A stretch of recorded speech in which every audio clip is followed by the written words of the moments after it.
everyone, and welcome back to More Than a Muse. I'm Stauney.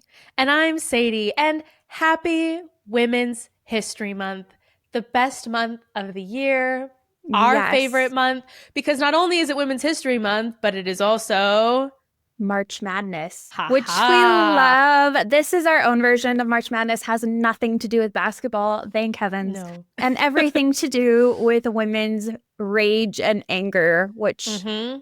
is so beautiful and It lovely and is so perfect in every way. beautiful. And here at More Than a Muse, we celebrate feminine rage. And last year was our first time doing March Mhm. Madness. This is our second annual March Madness. And last year, if you want to go back and revisit some of those episodes, we talked a lot about history of Mhm. women's rage, feminine rage. And now this month, we're back at it. We're going to do it again with even more topics, diving into it more. And Yes. I'm just so excited. I am too. I love it. I think it's so fun. We kind of Mm-hmm. step outside of the sphere of just the arts and music a little bit and dive a little bit more into feminism history and all sorts of Mm-hmm. things. So it's really fun. Plus, we release merch every time. Ah! And I particularly love this year so Yes. much. Spoiler alert, we are wearing it right now and we will Yes. be My stupid showing microphone. them. Yes, I know. Like, move the mic. Hold on. Yes. Wow. It's incredible. If you're It's listening so and fun. not watching, I'm so sorry, but there's an incentive to either go to our website or check us out on YouTube. Would you like to Definitely. explain the design, Stani? Yes. Okay. Our So master graphic designer. the one that we're wearing is the hoodie that Mm-hmm. says the National Women's Hysterical Society because Mm-hmm. I think we are so funny. Ah, The double entendre of hysterical and historical was too good. having me laughing way too much for, Uh-huh. yeah. And then it says, of course, around since 5th century BCE, because that's when all the philosophers were like, the women have a womb that wanders within their body and it causes mental disorders. And, Love and then it. down at the bottom, it says, collectively losing our minds. Because we So are. we And are, also featuring a More Than a oh, Muse yes, embroidered on the honestly, sleeve. which is my favorite thing ever. So we have 5 colors of these, I think. I'm wearing the Mm-hmm. maroon, Sadie's in the green. And then we also Mm-hmm. have a black on black. There's a pink, a Here's blue. an example of the pink one, but in the crew Yes. neck instead of Yes. the. So we have them in hoodies and in crew Ooh. necks. I will say I'm Ah. a very big fan of these hoodies this year. Yes, the hoodies are, So I'm going nice. to say they are an incredible quality. They're an oversized fit, but they're also very soft and cozy. I definitely just want to wrap myself around it. Like the pocket's Yes. huge, the hood is huge. I'm just so They're cozy in so this nice. hoodie, And okay? something that's like really cool about it too, they do like a pigment dyeing method. So it looks like kind of vintage and faded. And Mm-hmm. they said that every single hoodie might turn out slightly different in coloring because of that. Mm-hmm. So love that. But yeah, we have that for the hoodies. And then we have crew necks that have the same saying and on the sleeve with some more Still. colors available. And then in the similar vein, Dun, we dun, dun, have dun. our National Women's Hysterical Society seal Wow. on a t-shirt that has 6 different women that represent madness and hysteria and rage, which Who are is the just 6 the women best. again? So there's Eve, of course, Of because course. the original. The And original then Mad Woman. Medusa. Then we've got Joan of Arc, who, if you don't know, was burned at the stake for dressing like a man. Then we have, I'm going to say her name wrong and I'm so sorry, but we'll be talking more about her this month. Tituba, who was the first woman in Salem that was burned for being a witch. Oh, And yes. just to add to the complexities of that, she was a Black Native American enslaved woman, which I'm like, come on, people. Mm. Way to make it even worse. And then we have, as I've labeled her, the yellow wallpaper lady, because Yeah. she doesn't have a name in the yellow wallpaper. True. But from Charlotte Perkin Gilman's book, which we talked about last year. Mm-hmm. And then the last one is Cassandra from, most of you will know her from the Taylor Swift From the song. Taylor Swift song.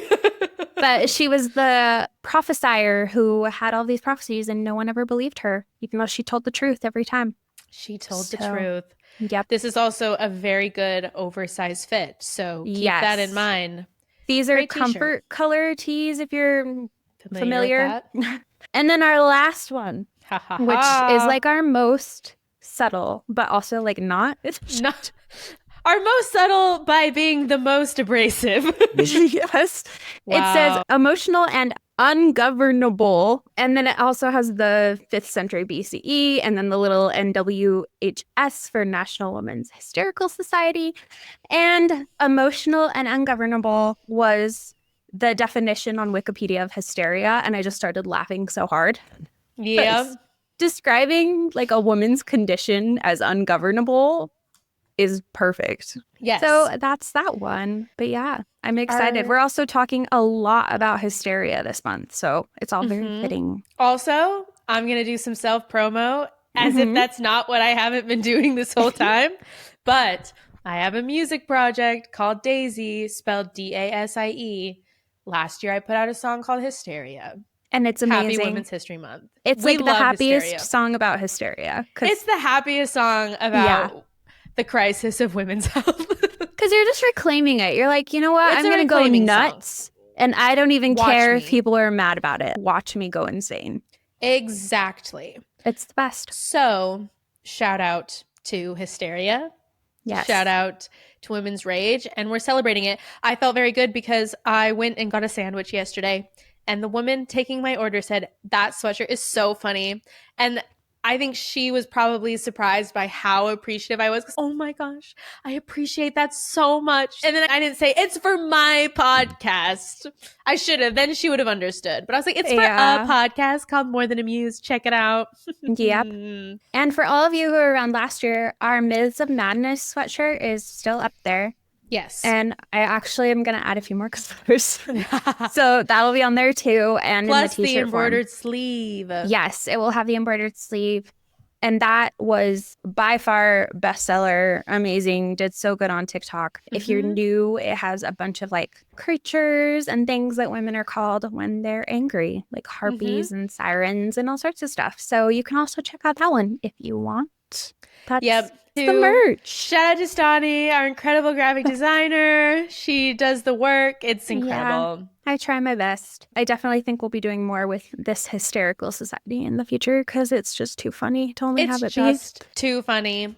I hope you guys love it. And again, it's very cozy. So cozy. Rep feminine rage with us. And be cozy while doing it. Yes. The best way to be. It's so nice.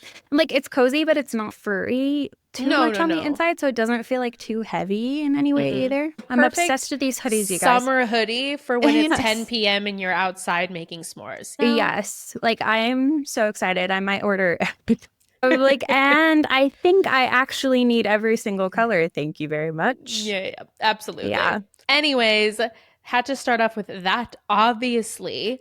But we also have a topic today. Would you like to briefly introduce what we're talking about?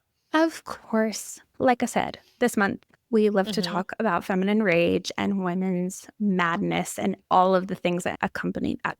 And later on in the month, we'll be getting into some darker, heavier topics. Yeah. So we wanted to start with something more fun, and it's basically just the feminine rage of fandoms, like the collective power that women have when they get mad about something. And we have a lot of examples of it, and like most recently, I think we're going to talk about it, but Ticketmaster and that whole scenario that went down, and just how powerful anger can be.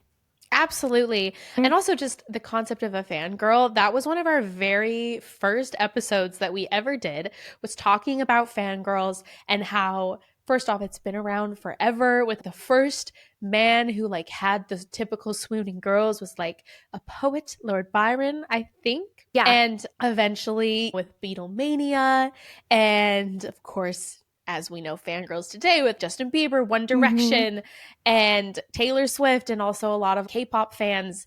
And we've talked a lot about how fangirls are often the actual tastemakers. Yes, 100%. The Beatles being such a main example, that originally it was teenage girls that was obsessed with them, and Elvis Presley, Frank Sinatra.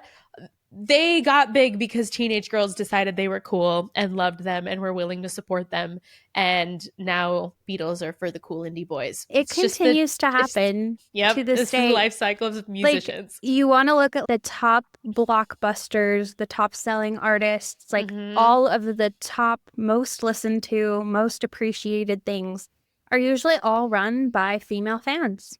for the most part. Like a Marvel, Absolutely. I think, had a good balance of both. But think of Barbie and Wicked and Taylor Swift and Harry Styles. Like it's just all of the top things tend to be because Female of women. Teenage fans starting out, and then eventually, yes, adult women, of course, too.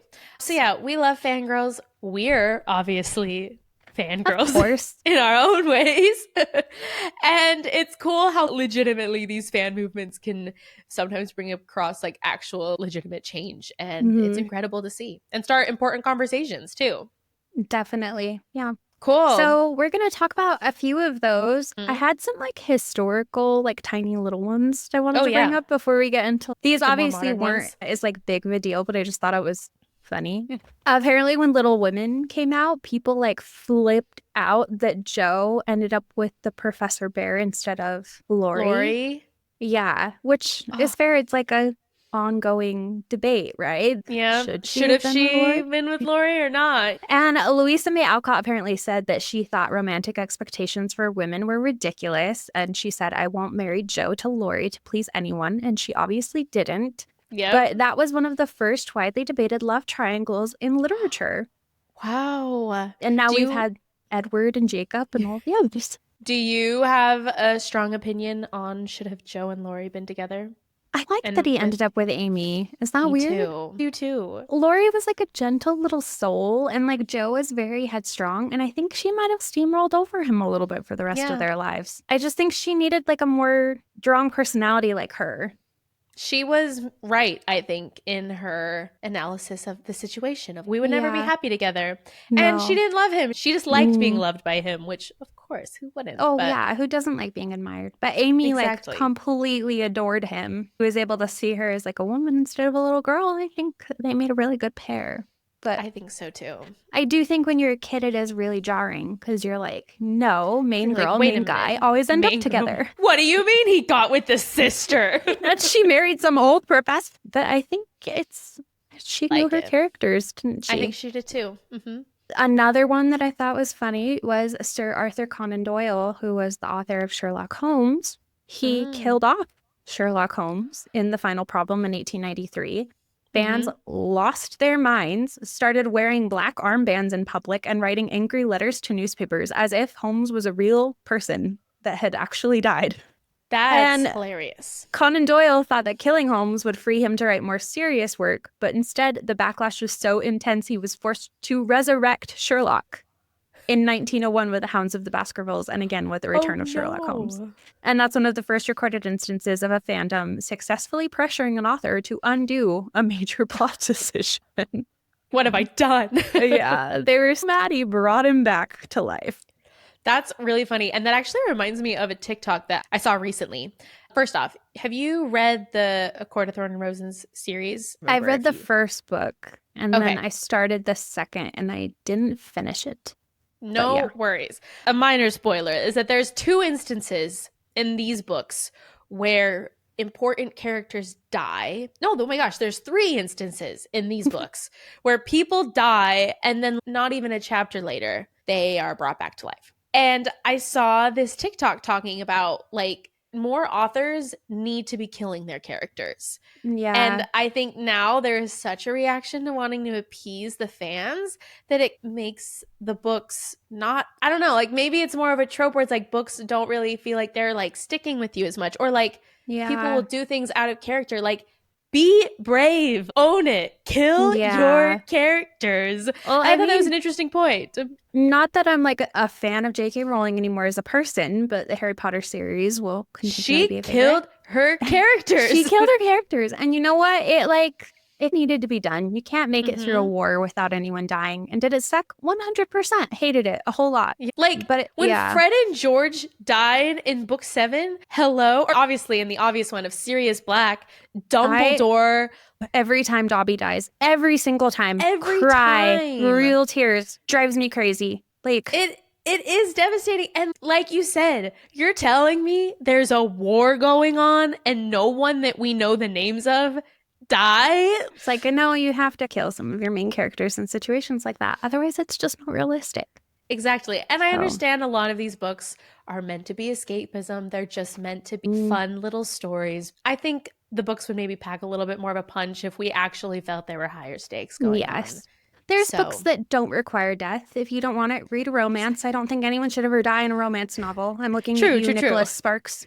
Oh, yeah. I don't even know if we can call that a romance novel. That's just No. cruelty. Hatred. You Hatred. cannot kill people off in Hatred. a romance novel. That is the worst thing ever. What are you thinking? Oh, it pisses me off. Oh, That's why that's Safe so valid. Haven continues to be one of my favorites from him because they only kill the bad guy. Like, That's I'm okay with fine. that. Kill the abusive husband. Yeah, kill him. Why Bury him doesn't in he the die ground. every time? The Notebook was fine though because they both died together at the end as Yeah, old people. that's true. But still so sad. It is a very emotional movie. Anyway, speaking of romance novels, there's actually a few reactions that fans had to certain things that ended up creating a lot of like, how do I explain it? A lot of reactions to how things went. So like they talk about Gone with the Wind, which we have discussed our hatred for. But a lot of people were like really pissed off about Rhett Butler walking out on Scarlett O'Hara at the end. And a ton of people like letters flooded the studio and the author begging for an alternate ending or like a sequel where they reunite. Like they were really mad about it. Scarlett O'Hara deserves nothing. Yeah. I hate that woman. But that does create this later adaptations that like softened the bleak conclusion from the original. So a lot of adaptations now have changed that. And I feel like that also has changed the tone of a lot of romance moving forward, where they don't really like have it be as bleak at the end. Same with Wuthering Heights. People were super, they were either Heathcliff fans or anti-Heathcliff readers. And it's gone on for nearly 200 years of like people either hating him or loving him. And because he did have a very abusive nature, I think it would qualify as a dark romance nowadays, for sure.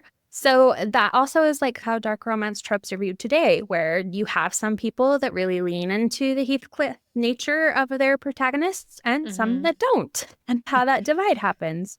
Apparently, the same thing has happened with Romeo and Juliet, people rewriting alternate versions, fan fiction, creating scenarios where they don't die and allowing, alternate endings to happen. And then a lot of people apparently had issues with the way that Pride and Prejudice ends because they didn't have that romantic closure between Elizabeth and Darcy that they wanted to see. Like she accepts his proposal and then it just ends. I guess when the book came out, they didn't have the movie with Keira Knightley to satisfy that. But that's like a reaction to that. If you think about that, the 2005 Pride and Prejudice, absolute masterpiece that it is, they added that ending scene for that romantic closure so that people would have more of an explicit relationship ending where everything ties up in a perfect and then you happily ever see after. They're actually in love. And then the last one that I think is very funny. Actually, there's two that I'll do, but this one's more like a fan thing and then the other one's a real one. But the Titanic continues to have the debate on whether or not Jack could fit on the door, which is the ongoing thing. And because this was such a big debate on whether or not he could have survived, James Cameron actually recreated the plank scene. And a science experiment. Have you seen the documentary for that? I haven't seen the documentary. I just know that he did it. I watched the whole thing. Very enlightening. It's amazing. Because he wanted to prove that it like couldn't have happened. No, one of them had to die. And actually, he could have survived. But they would have had to change the way they did things. So Rose could not have laid on the door the way that she was, like staying almost completely dry, and also have Jack get on it without them both sinking. However, if both of them only kept their upper body on the door, which is where all of your main organs and everything are, so only their legs in the water, then they both probably could have made it. So then James Cameron at the end comes back and he's, so if I were to redo this movie, I would make the door smaller. So because obviously that was the point of the movie, that Jack had to die. Yes, so that one was funny. But just the fact that debate went on for so long that James Cameron literally hired actors who were the same ages and weight of Jack and Rose to recreate the entire scene to make sure that Jack couldn't have survived. Put them in the water. That is the power of fans right there. Absolutely. And I just know poor James Cameron was just like, damn it. Like, he puts out this masterpiece of a movie, and all these people are like, Jack didn't need to die. There's no Yeah, and reason for he had to die, and then it's maybe I guess he could have survived. maybe But he they could did have done add it. the whole thing that back then people didn't know how to survive hypothermia. So they wouldn't True. know that you only had to keep your upper body out of the water because that's where all your organs are. And I So could see Jack as a benevolent character. He wouldn't want to yes, even risk he's a Rose. gentleman. He'd be like, your Yes. feet, no, you can't have your feet in the Not your water. toes. Yeah. And he Yes. brought that up too. Jack never would have allowed it. That is valid. Yes. But could he have made it? Yeah. And then the last one actually I thought was really interesting. Joan of Arc, who's on her shirt, very notably. Oh. When she was canonized as a saint in 1920, a lot of people were really overjoyed. But the Catholic Church framed her as like pious. And people were really mad because her story is one of female defiance Yeah. and like rebellion. And so they freaked out of the church. And it's led to like a feminist revolution with Joan of Arc again, where there are some symbols still of the church and everything that feature her as like a pious woman, like burning at the stake in her last moments.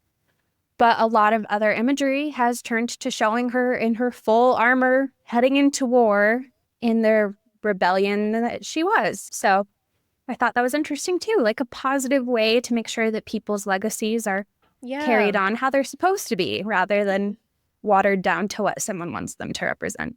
Absolutely. That is really cool.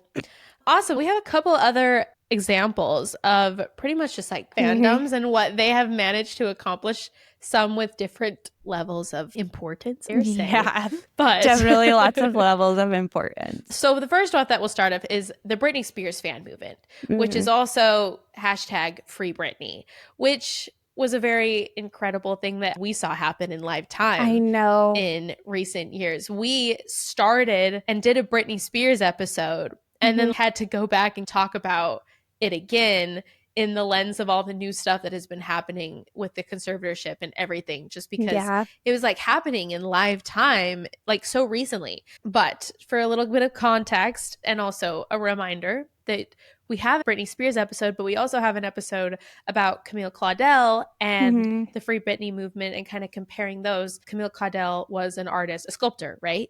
Yes. Who? Yeah, very similar things happened to her, like her family taking over her artistic life and sending her off to an insane asylum. And she was, of course, hundreds of years before Britney Spears, but the parallels are horrifying. Sad. Yeah, just horrible. Britney Spears, after her 2007 breakdown and her conservatorship, many fans believed that she was being unfairly controlled by her family and her management. In the early 2000s, the fans noticed how the media just continued to dehumanize and ridicule her and contribute to what was happening. And so the hashtag Free Britney movement gained a lot of momentum in the 2010s that led to a certain level of public awareness that also led to the conservatorship being dissolved in 2021. And I think that helped highlight just a lot of the mental health struggles that celebrities and public figures go to. Some origins of the movement. So in April 2019, the podcast Britney's Gram released a voicemail from an anonymous source that a member of her member of her legal team.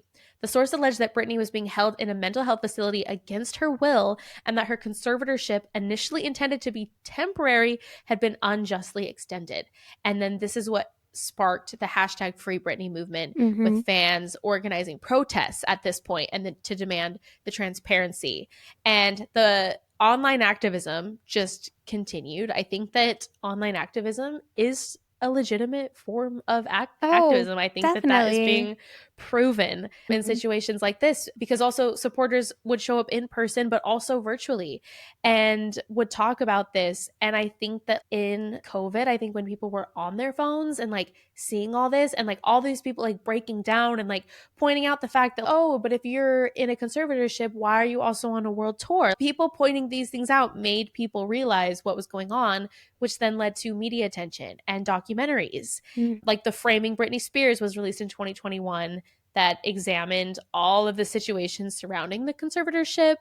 And just all of these things, which eventually led to legitimate legal developments and court testimony, where she Yeah. delivered a public testimony describing her experience under the conservatorship as abusive, and how like she wanted to marry and have a child, but she said that she was prevented from doing so with her current in like arrangement. It's so disgusting. Honestly, like insane that something like this is even legal. Like, Absolutely. and the whole point, we even talked about it in our Britney episode, but like the point of conservatorships is for people who are unable to make decisions on their own anymore, which usually means like elderly people with dementia or Alzheimer's, Yeah. where their like logical side is so impaired that they're not able to make decisions about their estate, their personal living situation, like all of that. It's not for pop stars that just were going through a really bad mental time, and then Yeah. it's not supposed to be that. No, not Like at the all. fact that she was put in a conservatorship as young as she was is insane. Like, And then that it wasn't removed the moment she was well enough to start touring and yeah, promoting music and all literally of that over stuff. 10 years of her in a conservatorship. Like, Yeah. And of course, this eventually led to the conservatorship being terminated and has, I think, started a wider conversation about these conservator laws. Something that this reminded me of is Ruby Frankie, that yeah, family vlogger, which I think is a online activism and kind of awareness that we're watching happen in real time, where suddenly people are speaking out about, wait, this is weird that family vloggers are profiting off of their children and like all of these horrible things that, you know, are potentially happening behind the scenes. So there's a new documentary on Hulu about it that I watched over the weekend. It was so good. I stayed up until 2 a.m. watching it because I was like, oh, let's turn it on. And I could not stop until I finished it. The thing that kind of like, well, unfortunately, that did lead to like later bad things that happened was she was just doing her typical family vlog, and they made the offhand comment about how the oldest son didn't have a bedroom for 7 months. And yeah, all of these people online were like, wait a minute, that's abusive and insane. And then people did the deep dives and found all the other instances of like slightly off behavior that when you put it all together, you're like, oh, this is weird that you would do all of these things. And I think that started the domino effect. And thankfully, those children were able to get the help that they needed eventually. And that didn't take a turn for the worse. But I think now, as a reaction to that, I think we're starting to now see all of these actual legitimate legal things happening, which is another thing someone's pointing out, like, oh, if you notice your favorite family vloggers and influencers are moving from California to Nashville, Tennessee, it might be because California just passed a law where if a certain percentage of your content is about your children, you have to put a certain percentage of those earnings in a trust for them for when they turn 18. yes. And so now they're maybe starting to move to states where they don't have those laws, which if you're moving to avoid that, you That's are ridiculous. the bad guy. Yeah, this shouldn't have phased anyone. They should already be doing that. You cannot exploit your children to that level because it is exploitation. It is. And then not set them up for the rest of their life. Like I am sorry, they deserve something out of something. Yeah. So I think it's ridiculous that there's people who are literally going to move in order to avoid it. And I think other states should pass it too. Utah has so many family vloggers. Like, yeah. And I know the oldest Frankie daughter is doing a lot of like incredible advocacy work, talking in legislative sessions and things like that about her experience as a family vlogger to encourage these laws to be passed and for people to see it as what it really is, which is exploiting the children and turning them into employees. Like it's a child labor issue. Yeah, it really is. You know, they fixed it so many years ago with like child actors to a certain extent. Like it's about time that something happens with child influencers. Is terrifying. That is a thought. Really, though. So I think it reminded me reading about the Free Britney movement. I think that's something we're seeing in real time. And hopefully it causes a lot of good, change it for good. Yeah, I agree. Another one that we've talked about a little bit is the Beyoncé country music gatekeeping situation. Oh, yeah. Yes, this was interesting. I did not know this, but Beyoncé originally performed Daddy's Lessons with the Chicks at the 2016 CMA Awards. And there was a lot of racist backlash with country music purists, which sounds gross, who said that she didn't belong in the genre which we've Boring. talked about this a lot even recently, but Beyonce was born in Texas. Like, Yeah. Also, Daddy's Lessons was a country song. yeah. Lemonade wasn't a country album, but Daddy's Lessons was like, that was a country song. So it's ridiculous. And then obviously her fans and music critics exposed country music's history of sidelining Black artists, pointing out that her song honored traditional Southern roots music. And I think that's been an ongoing conversation with all of her recent albums. With Renaissance and Cowboy Carter, I think it came up that, come on, guys. Yeah. This is a little ridiculous. Another major thing that happened with Cowboy Carter is Texas Hold'em. When it got released during the Super Bowl, a lot of her fans mobilized to ensure that the song received airplay on country radio stations because it is a country song. Radio song, yeah. Yes. And their efforts included contacting various stations to request the song, aiming to break through traditional genre barriers and highlight the contributions of Black artists to country music. And that continued to happen throughout the entire promotion of her album of Cowboy Carter. The fact that she wasn't invited to the CMAs, ridiculous. The fact that it wasn't nominated for her CMA, so ridiculous. Stupid. Yeah.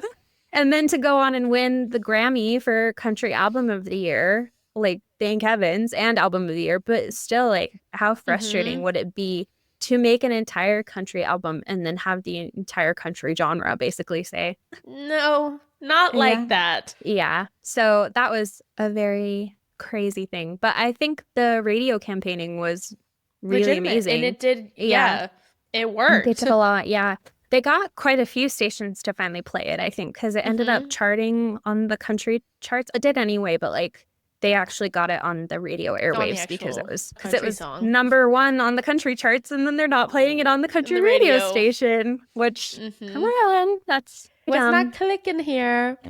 Another example of the work that fans can do. Now listen, of all the fandoms, I'm the most scared of a K-pop fan. Oh, yeah. Kindly. But they are intense fans. So during the Black Lives Matter protests in the 2020 US presidential election, K-pop stans, particularly the BTS army, but also other fandoms, they use their own numbers because, they know they are powerful. They are. And they step into their power. But they did it to disrupt white supremacist and right-wing hashtags on social media. For example, they flooded like hashtag White Lives Matter and All Lives Matter hashtags with K-pop fan cams to drown out the harmful messages that you would normally see on those hashtags. They also reserved tickets to a Trump rally in Tulsa, Oklahoma that would lead to half-empty stadiums because they were actually the ones reserving the tickets and with no intention of going. It's one of the funniest things. Because they were like free tickets, and then the campaign manager, he came out and he's over 1 million tickets have been requested, but then only 6,000 people showed up to the event. It's like a 19,000 seat stadium, and he has 6,000 people, and so it was just like, ooh, that's embarrassing. Also, obstructing police surveillance. When the Dallas Police Department sought public submissions of protest footage, K-pop fans overwhelmed the system with unrelated videos that would hinder potential targeting of protesters. Because how were they going to get through all of that? I know. So, just an incredible work that the K-pop fans and army does. They are a powerful force. Absolutely. And like, and also just the funniest things that they're doing too. Oh, that's agreed. Hilarious. It's very funny. And so, like, rogue teenager, you know? Yeah. I wish I was using my powers for good like that when I was 16 years old. Yeah, I feel like people forget how powerful, like, collective action is. Or it doesn't even seem like a big deal. Be like, each person went and reserved like one Trump rally ticket. Or they tweeted one fan cam with the hashtag All Lives Matter. Enough people are doing it. That it floods everything. Like, it really does make a big difference. Another thing that they're really big on is continually scolding the Academy and the Grammy Awards for their xenophobia and Western bias, because BTS continues to be one of the largest, like, most followed, most listened to bands, and yet they don't get nominations or awards, which is crazy. Specifically BTS and Blackpink. They even had them perform one year, and didn't even have any nominations for them. I think that there was one year where they did perform and they were like only nominated for like packaging or just something crazy. Like oh, they're interesting. technically a Grammy nominated group, but like for a very niche thing. Yeah, that would be the Grammy I would want to win, but they Yeah. I'm surprised that there's not like an international award because like the Brits, I'm thinking like yeah. that's a music award and they have an international artist. And I think like Sabrina Carpenter got the International Artist Award at the Brits last Well, weekend. Korea But probably has some, right? But BTS yeah, should be getting international acclaim. Like it's weird. I went Yeah. to a BTS concert in LA. That was the craziest show I've ever been to in my life. Yeah. Those fans adore them. Oh, they're so beloved. Like it's crazy. Yeah, it looks like there is like a Seoul Music Awards that's their version of the Grammys. That makes sense. Yeah, but I'm like, but yeah, they should be getting Is the international Grammys notice. supposed to be specifically an American award or is it meant to be the world? I don't know the answer to that. Because here's the thing, lots of Brits have won Grammys. Yeah, that's what no one's like, I don't know if Adele can win this.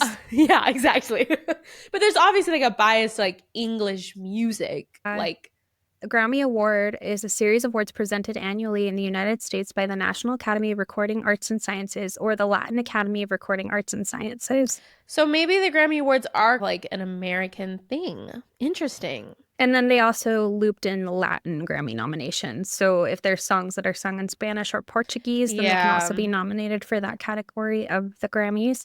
So maybe that's the thing that like maybe they need to figure out how to do a Korean but I guess branch of it too, but I don't. Or maybe just like, recognize that like this Korean group is literally so huge in America. So because I think that is a good point that most of the Grammys that have ever been won are English songs. Yeah, if not, yeah, it's probably maybe not literally all, but they could be doing a little bit better. Before we get into the whole Ticketmaster debacle, we'll touch on a few more things. We have Star Wars. During With the Last Jedi, The Rise of Skywalker, and a couple of other movies and series around that time, a lot of female fans like freaked out. I don't know how, like they got really mad at the claim that the franchise was only for men because a lot of these actresses and characters were facing a lot of sexism. Like Rey, because it was like a female protagonist and she was a Jedi, and then that caused a whole thing. And it just became this like whole debacle on whether or not Star Wars had enough of a female fan base to garner female characters, which duh. Yeah. Like Princess Leia was one of the most iconic characters of all time. And you even have like during protests, like clear back right when Star Wars came out, you have the signs that said a woman's place is the resistance. And that was because of Leia. Star Wars, they have their feminism running deep. And it was a little insane the amount of sexism that these women were facing because of people assuming that the franchise was more male leaning. So that was like a whole scenario. I couldn't find like very specific articles on this, I think, because it's like a very niche topic. But I think there was at a Comic-Con convention, someone spoke up about it, saying that women in the franchise weren't as important or like prominent as they should have been. A lot of people then said that the words got twisted and they converted it into their own narrative, and that's not actually what the comments meant. But just to get up at any fan event and say that 50% of the population shouldn't feel aligned with your characters is a little bit nuts. Yeah, and I think that has framed moving forward what Star Wars has done. They have a lot more like characters and things moving forward to appeal to that, which, I mean, come on. It's about time. And women in science fiction is something we've continued to talk about, with Mary Shelley technically writing the first sci-fi novel, and then it continually and constantly being declared a male genre over and over again is so frustrating. And then the other thing that fans have constantly done is saved TV shows from cancellation, which is not a one-time thing. It's happened a lot. Star Trek Family Guy, Futurama, Jericho, Cagney and Lacey, Firefly, Roswell, Friday Night Lights, Designing Woman, and Quantum Leap were all Wow. saved. And then, Because fans um, protested. yes. And then another major one was Veronica Mars. Did you ever watch that show? Yes. I didn't watch it until like my second year of college. I had a roommate that was like, "You've never seen Veronica Mars?" Mm-hmm. And me and her watched that all together. Shout out to I Bryn. also watched it in college. Nice. It's great Yeah, fun. it is great. Kristen Bell's in it. It's a wonderful time. Very Nancy Drew-esque, super fun. But the fans launched campaigns when it was canceled in 2007 to try and bring it back. And they even started mailing Mars bars to the CW to protest it. And then in 2013, they broke crowdfunding records on Kickstarter, raising over $5.7 million to finance a movie sequel. And it was showing that like Wow. fans can directly influence Hollywood. So yeah, they were able to bring it back and film the movie sequel, and it premiered in March. And yeah, so if your favorite series get canceled, apparently you can bully the industry If to you bring prove you. that enough people will watch it and put their money behind it. Mm-hmm. But I think Arrested Development got revived because people got Mm-hmm. mad. New Girl came back for a final season because after the TV show got Oh, canceled, but then it was on Netflix, a bunch of the online fans were like, what the heck? You've got to end it. You yeah. can't just Yeah. leave us hanging. And then they were like, oh, we didn't realize there was a fan base online that weren't watching when shows were on air because everyone Mm-hmm. stopped watching TV and moved to streaming at that time. So yeah, crazy like how much fans can have an impact on like even what movies get made, what TV shows continue, and all of that. Yeah. Amazing. Of course, we have to talk about Ticketmaster Eh, because I think that's been the biggest thing that we've seen more recently. And there's two instances that immediately come to mind, which the first, of course, being the Eras Tour in 2022, because oh, we all remember trying to get tickets for the Eras Tour. I That somehow was managed to get I them know, originally without resale. Incredible. same, but only because my friend Sadie, yes, I have two friends named Sadie. My other friend Sadie was literally at home refreshing constantly and managed to grab them. I do not think I would have happened otherwise because I was at work. There was no Yeah. chance of me being I able to do that. had to drive to work, which meant I connected my laptop to the hotspot on my phone, put it on my passenger side, and Nice. like at every stoplight, just made sure nothing went to Yeah. sleep Oh my and just gosh. let it sit there for hours and hours working. I am like a See, baby when it comes to things like this. Like I probably would have given up because that's I predictably get insane. so frustrated by the system crashes, long queues, all of that stuff. It would have pissed me off to the point where I've been like, is it even worth it? Is it And even? yes, it was worth it. But It like, was worth it. Let that go yeah, on the record. yes, it was definitely worth it. But oh my gosh, what a Crazy. disaster. Yeah. What a disaster. And Ticketmaster just seemed to botch that whole thing. And fans were, of course, outraged by the crashes, the long queues, and the outrageous resale prices that seem to happen Yeah. immediately. And the price And gouging, like even within the system, because wasn't it like supposed to mhm, be all of the tickets stay the same price regardless of how many people are on the site?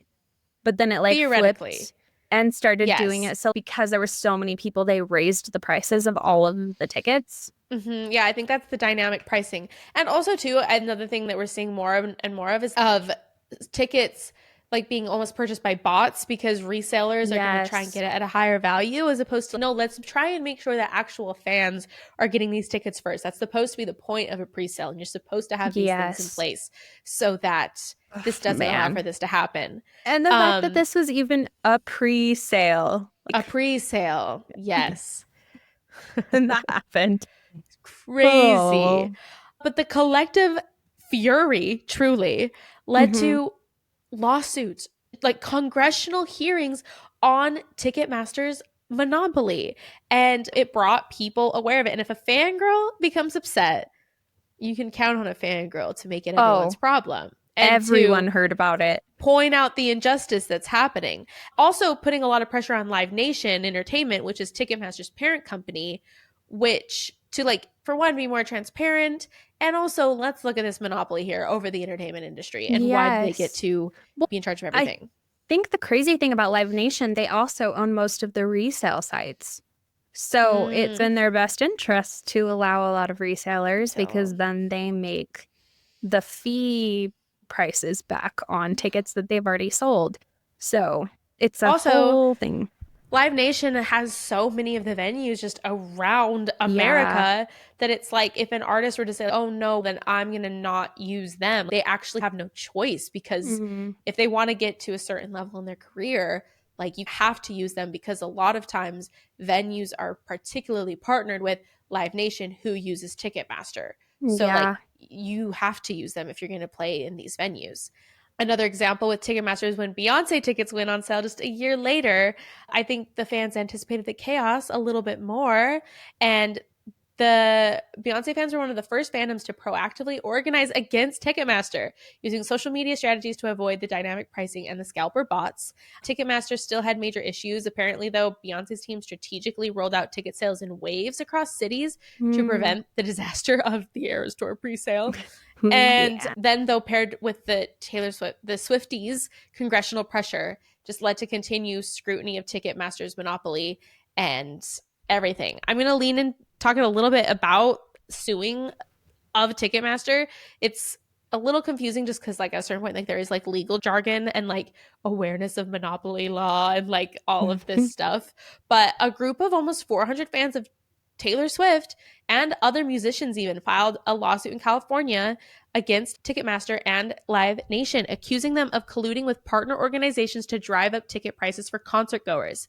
And it expanded on an already existing federal court case that was brought by other Swifties that accused Ticketmaster and Live Nation of engaging in a pattern of racketeering activity whereby ticket buyers are made to, quote, part with more money than they are led to believe and well exceeding the value of the products and the services that they Yes. received.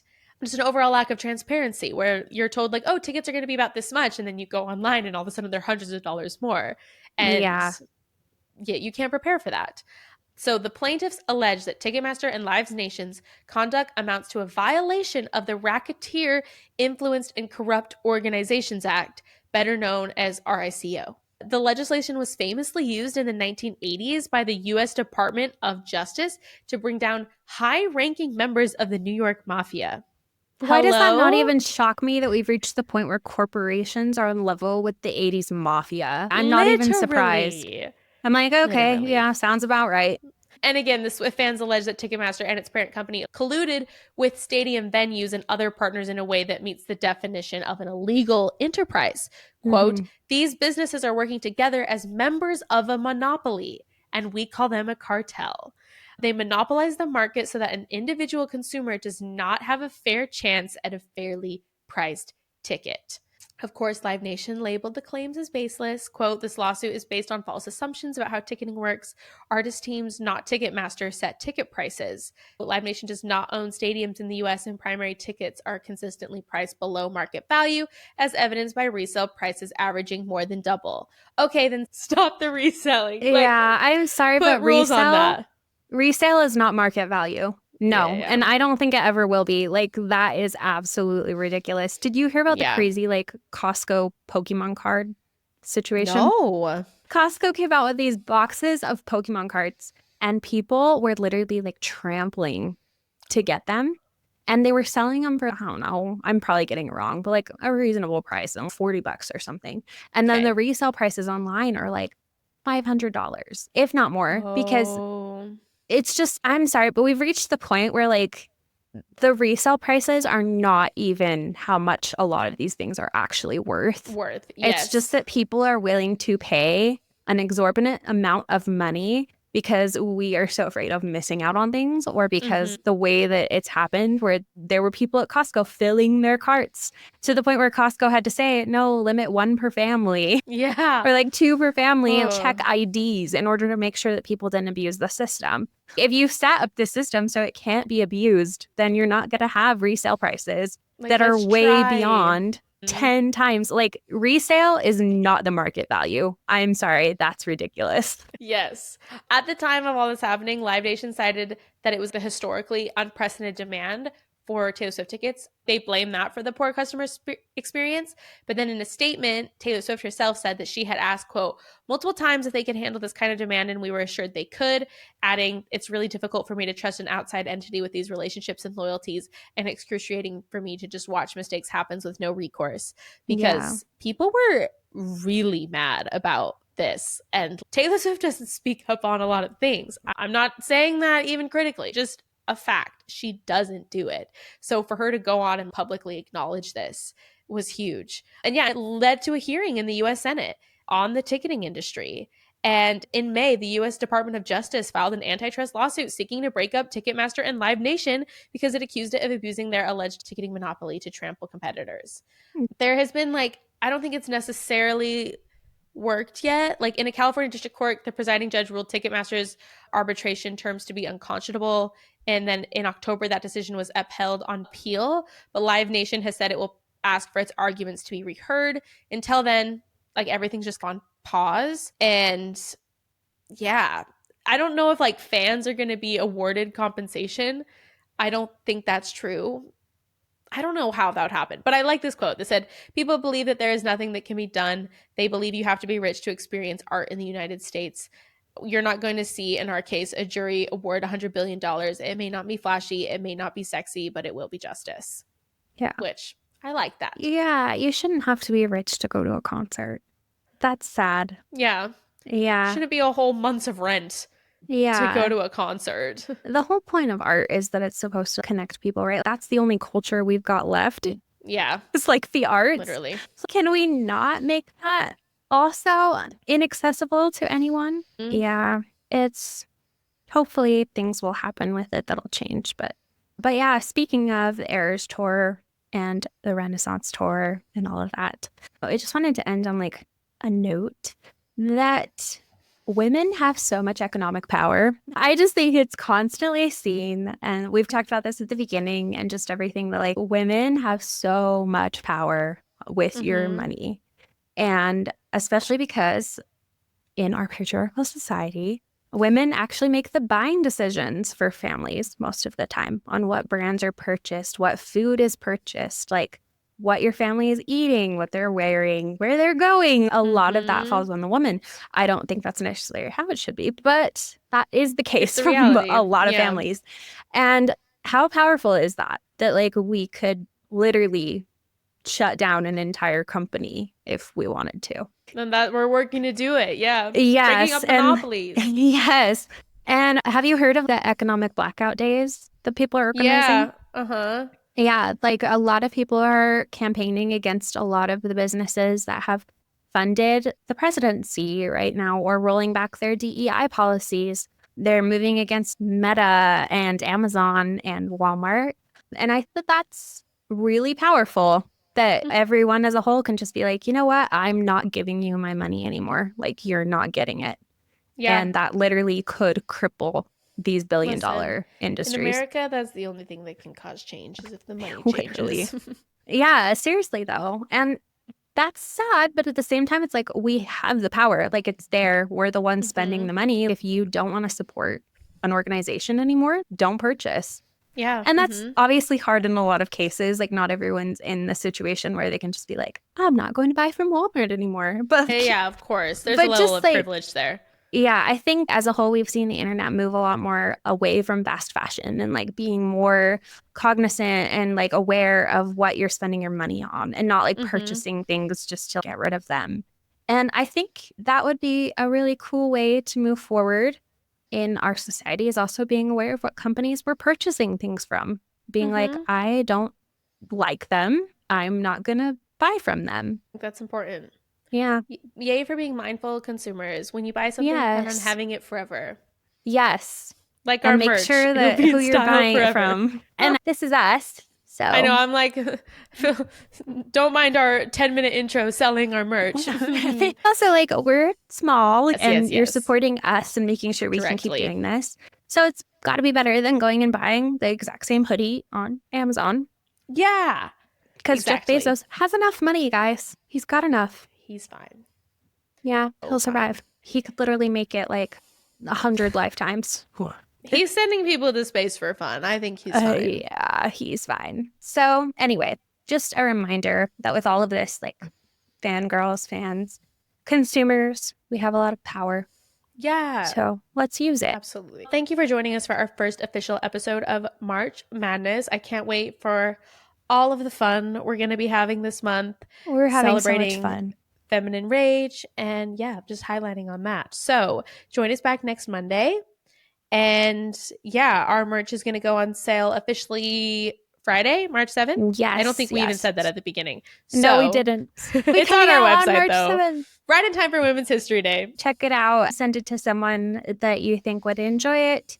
And also, I will say on all of our merch, we both, as well as many other people, have said that they get compliments every time they wear it. Do you want to be complimented? Because compliments are pretty great. They are pretty great. And Amazing. then, yeah, just come back for the rest of the month. I know this is probably our most like topical pop culture episode, but we're talking Salem witch trials next week. So, yep, I'm excited. Yeah, definitely come listen to that one. Come check it out. All right. Have a good one. We'll see you next Monday. Bye. Bye.